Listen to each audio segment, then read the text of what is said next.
There is a reason people stare at paintings longer than they read the labels. It's not just about what's on the canvas, it's about what they are told to believe. A name, a signature. That's what sells.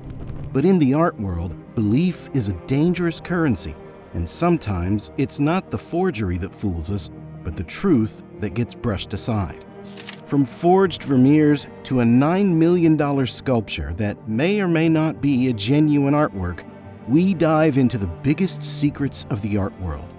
How do experts tell what's real when even the best eyes have been fooled?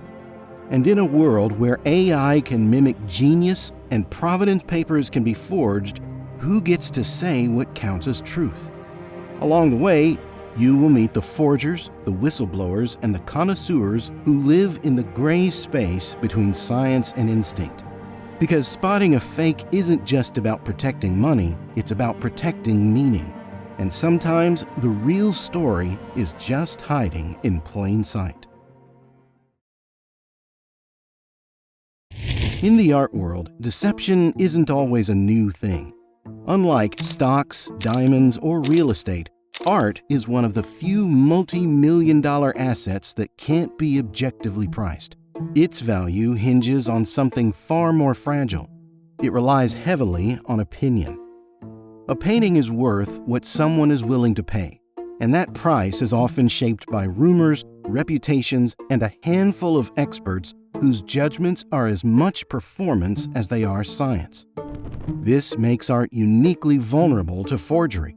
Because the market thrives on subjectivity, forgers don't need to perfectly recreate a work. They just need to recreate something believable. And in a system with minimal oversight, belief often outruns the facts.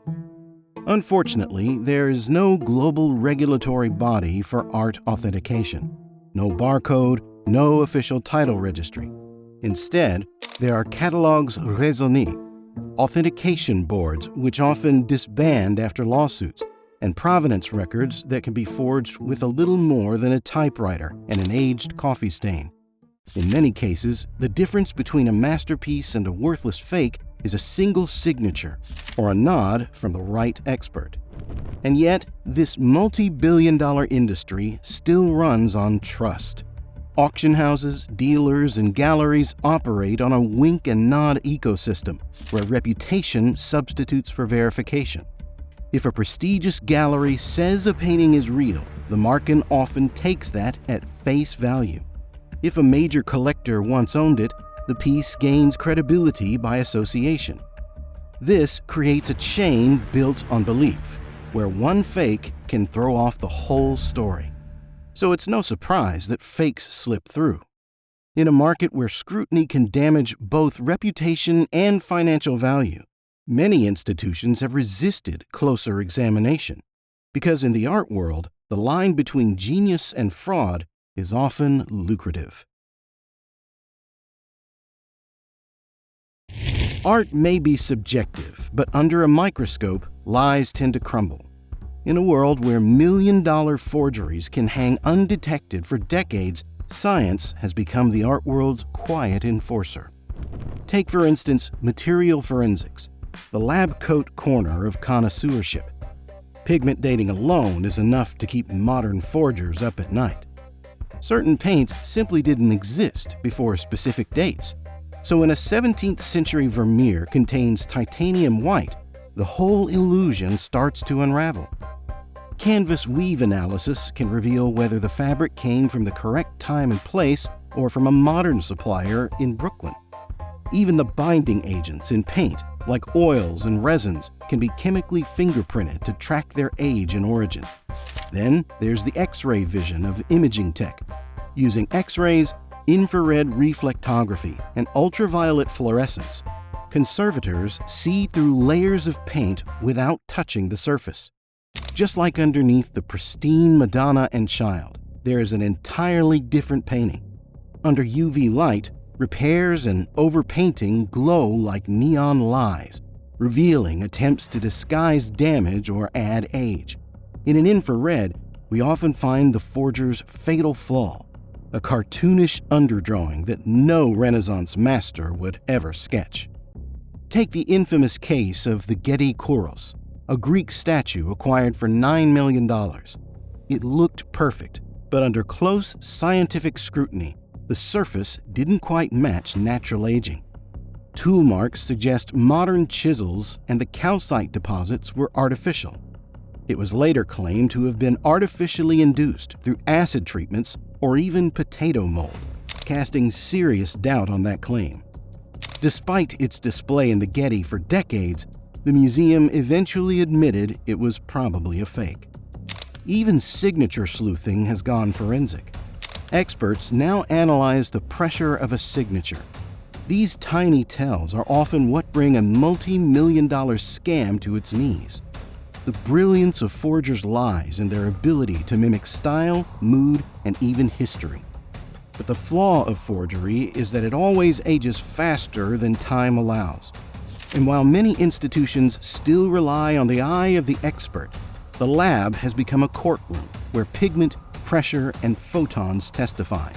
In the long run, beauty may lie in the eye of the beholder, but the truth, that's in the data. You know, in the art world, hype can drive up prices far beyond reality. A fake signature, a made-up backstory, and suddenly you've got $1 million con. The same thing happens in investing. One company makes noise and its stock explodes, but the real value, it's often hiding where people aren't looking. Right now, the Motley Fool is uncovering one of those hidden gems, a breakthrough tech their analysts believe could be worth more than multiple Teslas combined. The latest report reveals why this tech might be sitting on the edge of a market revolution, and you can get it at no additional cost when you join their Stock Advisor program. Click the link in the description or pinned comment to get 50% off and see the tech stock that's got everyone whispering behind the scenes. Among history's great art forgers, only a few pulled off a long-running scam like Han van Meegeren, and even fewer ended up celebrated as national heroes.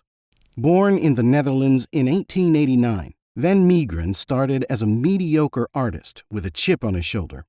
Critics dismissed his work as derivative, sentimental, old-fashioned. So, in a stroke of bitter brilliance, he decided to prove just how wrong they were by deceiving everyone. If they wouldn't recognize his talent under his own name, he would give them a masterpiece under Vermeers. At the time, the Dutch Golden Age painter Johannes Vermeer was mysteriously underdocumented. With only about 35 authenticated works known, the field was ripe for new discoveries. Van Meegeren exploited this blind spot, creating works that mimicked Vermeer's religious phase, a period scholars wanted to believe existed despite scant evidence. His most famous forgery, the Supper at Emmaus, was sold in 1937 and hailed by leading critics as a lost Vermeer masterpiece. No one questioned it. The brushwork was close. The composition was biblical. The canvas had age. Most importantly, it felt right. One art historian gushed that it was the masterpiece of Vermeer's maturity. That gut feeling sealed the con. But Van Meegeren's crowning trick came during World War II, where he sold a fake Vermeer to Hermann Göring, Hitler's second-in-command, in exchange for cash and assets. After the war, Van Meegeren was arrested for treason, accused of selling a Dutch national treasure to the enemy. Facing the death penalty, he pulled off one final twist. He confessed to the fraud. In court, he even painted another Vermeer from scratch to prove his innocence for collaboration. His legacy remains controversial, celebrated by the public, but debated by scholars. The man who fooled the Nazis, the genius who beat the art snobs at their own game. Even while one forger fooled the world with pigment, what happens when science can't make up its mind? When the Getty Museum unveiled the Kouros in 1986, it was supposed to be a big deal. The Kouros is a life-sized Greek statue of a naked youth standing tall with hands at his sides, a rare archaic masterpiece carved around 530 BCE The statue was said to be one of only a dozen like it in the world. For $9 million, the museum believed it had acquired a cornerstone for its antiquities collection. But almost immediately, something felt off. The statue had the right look, the archaic smile, the stylized braids, the rigid stance, but the feeling was weird. Like a historical deep fake that's accurate on paper, but wrong in spirit. Some scholars were suspicious from the start. One curator reportedly said it looked too perfect, like it had no soul. Others couldn't quite explain the unease, but their instinct flared. The real problem is that the science was inconclusive. The statue was carved from dolomitic marble, but testing showed the surface had a peculiar layer of calcite crust, typically used as an indicator of aging. However, the calcite could have formed in a lab, and worse, the Kouros didn't copy any one known work. Instead, it seemed like a composite, borrowing bits from different periods and styles, as if a forger had studied every Kouros and created a Frankenstein version from the highlights. Some believed it was genuinely ancient. Others called it a modern forgery. And in a move that stunned the art world, the Getty bought it anyway without full consensus.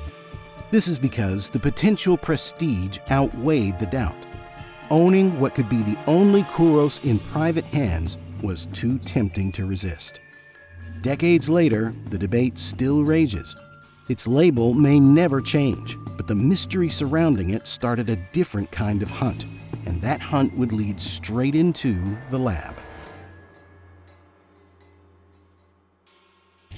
In a centuries-old battle between forger and authenticator, the newest weapon doesn't wear a lab coat or squint at canvas.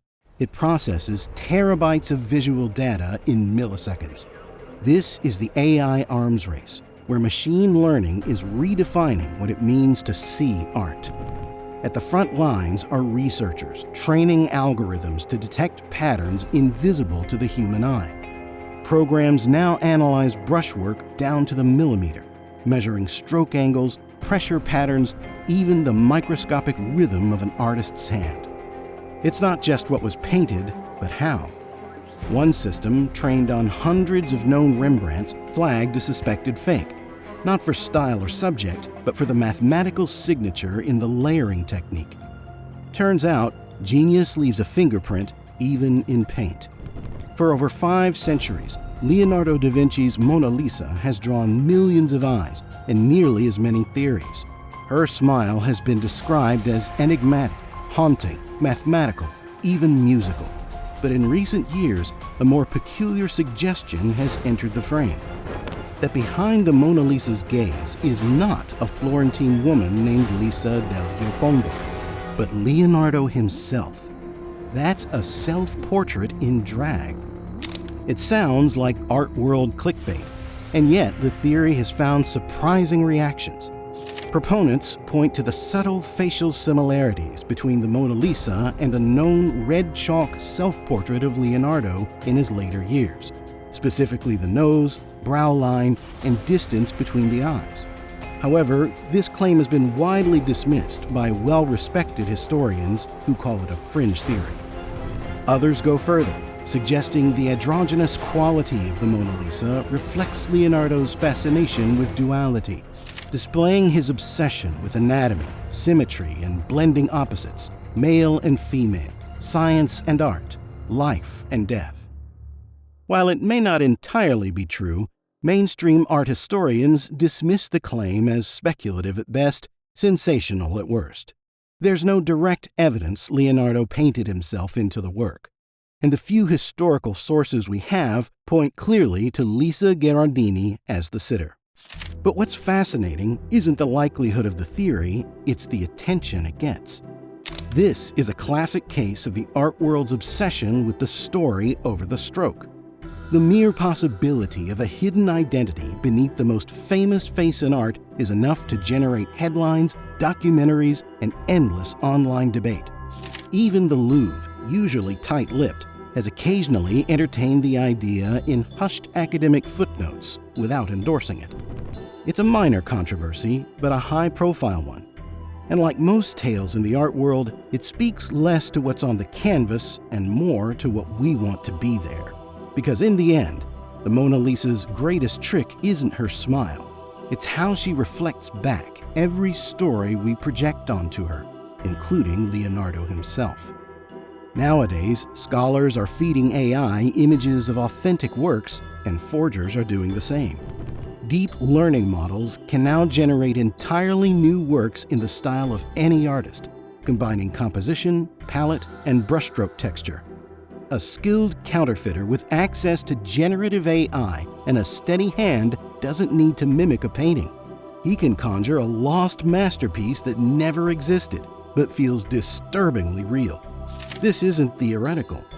One startup created an AI-generated lost Van Gogh convincing enough to rattle curators before they learned it was synthetic. Another system replicated Jackson Pollock's drip technique with machine-learned splatter physics.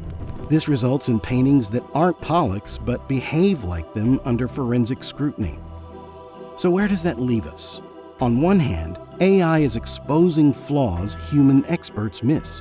On the other, it's making the forgery game smarter, faster, and harder to detect. The same tools that uncover deception can now fabricate it. Now, that's more than a technical problem, it's an existential one. In a world where forgery can fool museums, Nazis, and millionaires alike, what chance does a lone collector have? Truth is, buying art isn't just about taste, it's about detective work. And if you skip the homework, the masterpiece on your wall might just be a very expensive story.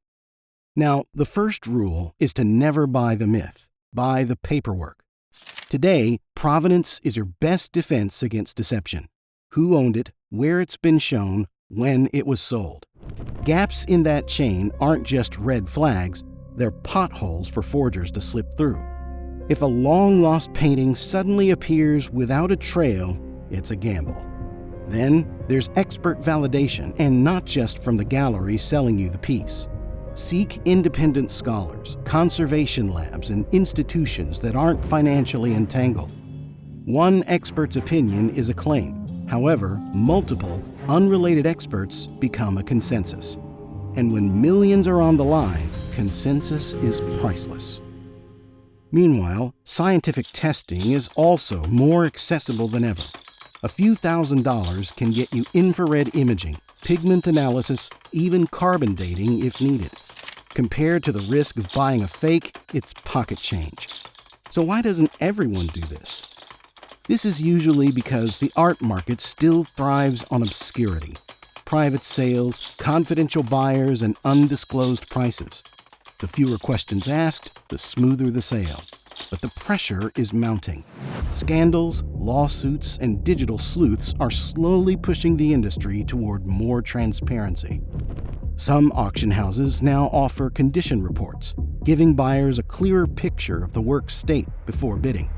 At the same time, the idea of a blockchain-based provenance is being explored as a way to create an immutable, transparent record of an artwork's history, from its creation to each change of ownership.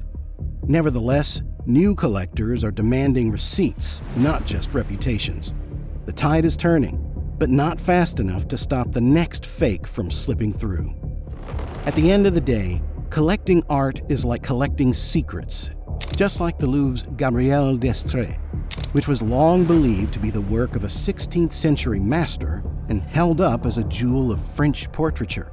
For centuries, its attribution was taken as fact. Yet recent scholarship has raised doubts, suggesting it may not be the hand of the master at all, but a later copy, its origins muddied by centuries of shifting ownership and incomplete records. Still, it remains on display, admired by millions who may never know the full truth. Whatever the case, some secrets are worth millions, others can ruin you. So whether you're buying a sketch for $500 or a painting for $5 million, treat every piece like a crime scene, because in the art world, beauty can lie.